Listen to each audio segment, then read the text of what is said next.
nu putem vorbi despre niște investiții eficiente în învățământul craiovean dacă nu vorbim de depolitizarea învățământului. Din nefericire, primăria a devenit un factor foarte activ în numirea șefilor, în numirea managerilor de școli și alte unități de învățământ. Și, după cum știm foarte bine cu toții, aceste numiri se fac pe criterii politice. Deci, înainte de orice altceva, acest politicianism trebuie înlocuit cu profesionalism.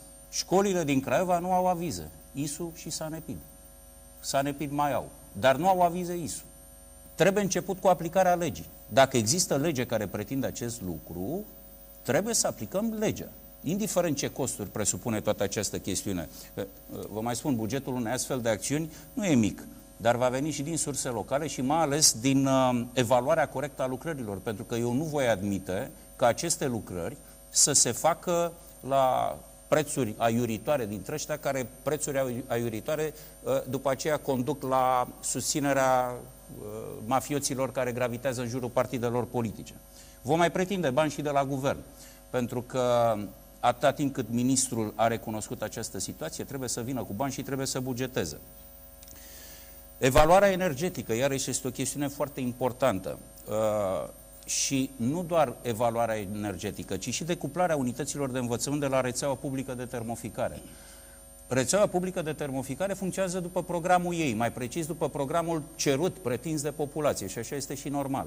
Dar programul cerut de populație nu e tot una cu programul școlilor.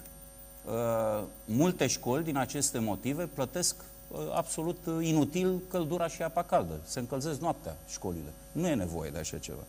Deci trebuie finanțate programe de aducere a centralelor termice proprii.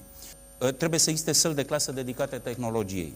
Trebuie să depășim, trebuie să renunțăm la conceptul acela de laborator de informatică. Este nevoie de calculatoare performante, echipate cu device-uri de ultimă oră, cu programe de grafică, cu tot felul de aplicații. Deci tinerii nu trebuie să mai stea închistați în povestea aia cu Word-ul și cu Microsoft-ul și cu nu știu ce alte povești. Trebuie altceva.